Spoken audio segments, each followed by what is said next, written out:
సూర్యాంజలి గ్రూప్లో లీడర్లుగా ఉన్నది మేమిద్దరమే. నేను ఫస్ట్ లీడరు, నా పేరు గీతాంజలి. ఈ అమ్మాయి సెకండ్ లీడరు భువనేశ్వరి. మేమిద్దరమే లీడర్లుగా ఉన్నాము. ఇది మీతో మాట్లాడిన అమ్మాయి ఒకప్పుడు లీడర్గా ఉన్నింది. ఇది వరకు లీడర్గా ఉన్నింది.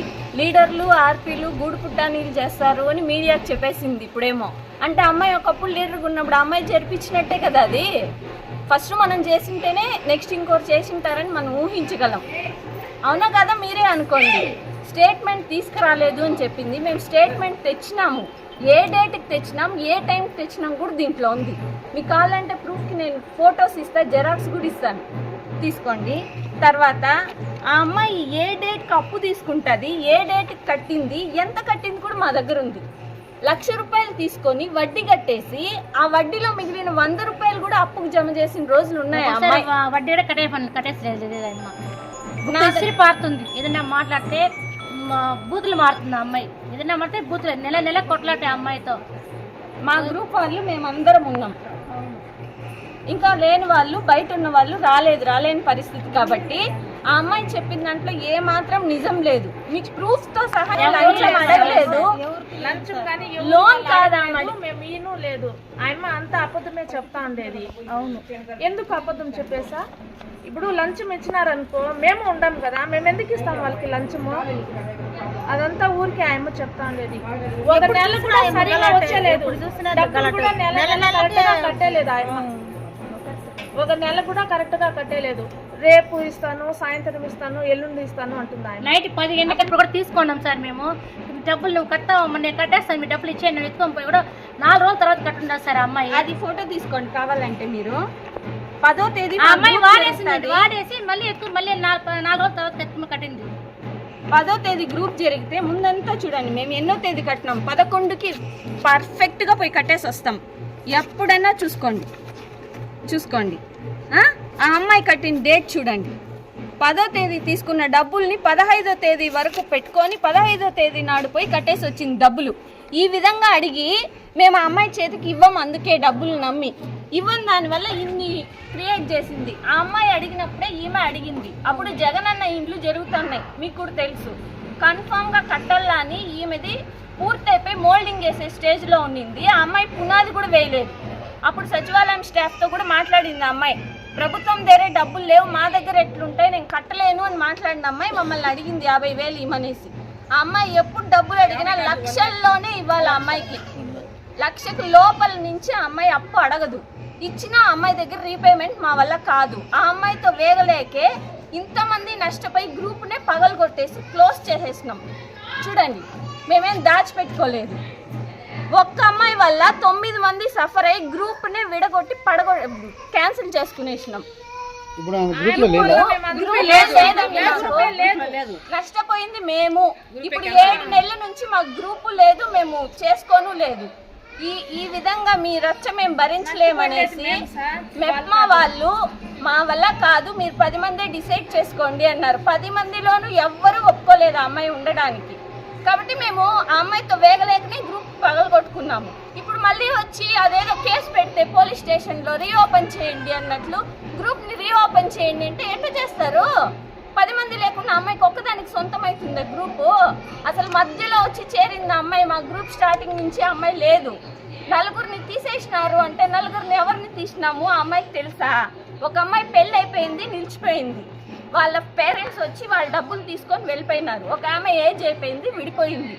వీళ్ళ తోడికోడలే వీళ్ళకి పర్సనల్ గొడవలు ఉంది, నిలిచిపోయింది. దానికి మేము ఎట్లా కారణం అవుతాము చెప్పండి? 4గురిని తీసేసినారంటే తీసేయడం అంత ఈజీనా? అంత ఈజీ ఉండింటే అమ్మాయిని తీసేసి ఉంటాం కదా. మేము గ్రూప్ ఎందుకు పగలగొట్టుకుని ఉంటాము? 5 ఏళ్ళు కదా సార్ అమ్మాయి. 5 ఏళ్ళు తీసుకునే మిగతా వాళ్ళు ఏం సార్ అయ్యేది? నెల కొంచెం కడతాండే సార్, మేము కూడా అవసరం ఉన్న వాళ్ళు ఎత్తుకుంటాము. ఆ అమ్మాయి అడిగితే అది డబ్బులు లేవు, నాకు గీతం రాలేదు, నేను ఆశా వర్కర్, నేను నాకు గీతం వస్తే నేను కడతాను, నాది డబ్బులు వేసి వడ్డీ కూడా కట్టేది సార్ అమ్మాయి. నెల కట్టదు సార్. 2 గంటల మీటింగ్ అంటే 5 గంటలకు వస్తుంది. అన్ని గ్రూపులలో డబ్బులు కట్టేసి వెళ్ళిపోయినాక ఆమె కోసం మేము వెయిట్ చేయాలా? ఏమంటే నేను క్లినిక్లో ఉన్నా, నాకేం పని లేదా అని మాట్లాడుతుంది. అందరూ పని ఉండే వాళ్ళే, పని చేసుకునే వాళ్ళే గ్రూప్లో ఉండేది. గ్రూప్ అంటే కట్టుబాట్లు ఉంటాయి, ఆ టైంకి రావాల్సిందే. ఆమె రాదు. ఆమె ఏమన్నా మాట్లాడితే అస్సలు జరిగిన విషయం ఏమంటే ఈ గ్రూప్లో గొడవ జరుగుతా అన్నప్పుడు ఏ సీఓకి కానీ సీఎంఎంకి కానీ ఆ అమ్మాయి కంప్లైంట్ చేయాలి. నేరుగా ఎమ్మెల్యే సార్ దగ్గరికి వెళ్ళింది. ఎమ్మెల్యే నుంచి కౌన్సిలర్ల దగ్గరికి వెళ్ళి కౌన్సిలర్ల నుంచి కమిషనర్ దగ్గరికి వెళ్ళింది ఆ అమ్మాయి. డైరెక్ట్ కమిషనర్ సార్ దగ్గరికి వెళ్ళలేదు. గంటావూరు కౌన్సిలర్ దగ్గరికి వెళ్ళి అక్కడి నుంచి కమిషనర్ సార్ దగ్గరికి పోయింది. అక్కడి నుంచి కమిషనర్ సార్ మమ్మల్ని పిలిపించి అడిగినారు. ఆ అకౌంట్లో 1,20,000 ఉందనింది. అకౌంట్లో కొన్నిసార్లు బ్యాంక్లో ఎంట్రీ వేయరు, పాసిబుల్ కాదు, అది అందరికీ తెలిసిన విషయమే. ఈమెకి 50,000 ఇచ్చి 50,000 ప్రెజెంట్ ఉన్నింది, కానీ అమ్మాయికి 1,00,000 రూపాయలు కావాలి అప్పు. మేము ఎక్కడి నుంచి ఇవ్వగలము? గూడు పుట్టాన్ని చేసినారు లీడర్లు అంటే ఈ బుక్లో ఏముంటుందో అదే వస్తుంది గ్రూప్లో. గూడు పుట్టాన్ని చేయడానికి ఏమాత్రం ఆస్కారం లేదు గ్రూపుల్లో. లంచం లేకపోతే లోన్ ఇయ్యరని చెప్పినారంట. సరే, లంచాలు ఇచ్చింది, లంచాలు ఇచ్చిన ఆమె ఇప్పుడు నాకు గ్రూప్ కావాలని ఎందుకు అడుగుతోంది? కమిషన్ ఖచ్చితంగా ఇవ్వాలంటారు. ఓకే అండి, కమిషన్ ఇచ్చి నువ్వు ఆ లోన్ తీసుకోకపోతే నష్టమేమి? ఇప్పుడు నువ్వు కమిషన్లు ఇచ్చి గ్రూప్ రన్ చేసుకోవాల్సిన అవసరం ఏం? గ్రూప్ మీద ఎందుకు? అందుకే అది అడిగిన దానికి తీసేశారు అంటుంది. తీసేశారు. నువ్వు లంచం ఇచ్చి గ్రూప్ పెట్టుకోవద్దు, నీకెందుకు ఆ డబ్బులు? మీరే చెప్పండి. పేదల కోసం గ్రూప్ ఉంది, ఆ గ్రూప్ లో మనం తీసుకుంటాం, కడతాము. లంచం ఇచ్చి తీసుకొని గ్రూప్ రన్ చేసుకోవాల్సిన అవసరం ఏమి? ఆ లంచం డబ్బుల్నే మనం గడుపుకుందాము. 6,000 లంచం ఇచ్చే బదులు 6,000తో మనం ఇల్లు గడుపుకుందాం, ఆ లోన్ అవసరం లేదు. అంత ఎందుకండి? అంత బాధ ఏమా అమ్మాయికి? ముగ్గురు దాని వల్ల తీసేశారు అంటాను. ముగ్గురిని పిలిపించమనండి ఆ అమ్మాయిని, లేదా నేను పిలిపిస్తాను.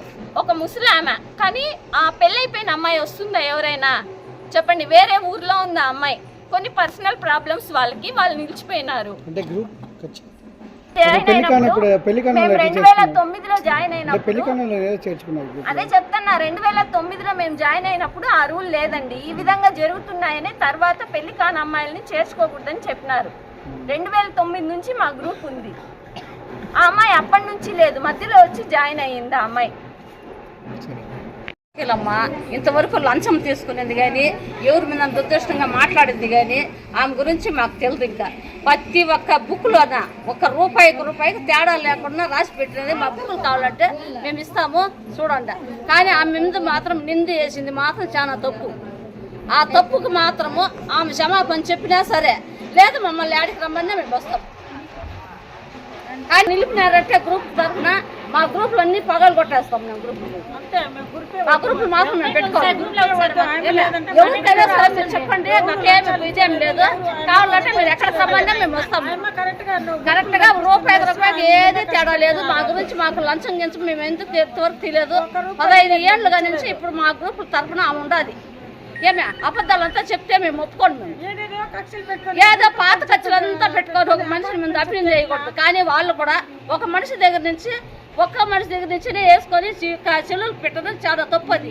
కానీ నేను చదవలేదు, నాకు తెలియదు అది ఎన్ని మాట్లాడాలంటే ఎట్లా మాట్లాడాలని తెలియదు. కానీ అది మాత్రం చాలా తప్పు. 10 మందిని విచారించండి. ఏమే మా సభ్యులు కానీ మా ఆర్పీని కానీ విచారించండి. ఏదైనా తప్పుగా ఉంటే మా గురించి మాకు అడగండి. లేదా మీరు ఎక్కడికి రమ్మన్నా మేము మాత్రం వస్తాం. లేదా 20వ తేదీ రండి, అక్కడ వచ్చి అందరూ ఉంటారు, 24 గ్రూపుల వాళ్ళు ఉంటారు. ఎవరినైనా సరే మా ఆర్పీ లంచం తీసుకుంది, తింటా ఉంది మా దగ్గర అనేసి మేము కావాలంటే మేము చెప్పిస్తాం. ఎవరు ఇలేదు సార్, 200 ఆమెకి ₹1 కూడా మేము ఎవరు ఇవ్వలేదు. ఆసరా డబ్బుల్లో మేము ఎవరు ₹1 కూడా ఆమెకి ఆమె అడగలేదు, మేము ఇవ్వలేదు. ఇది అబద్ధం. తప్పులే సార్, అమ్మ చెప్పేది తప్పులే సార్. ప్రతి ఒక్క మాట తప్పుగానే చెప్తే 20వ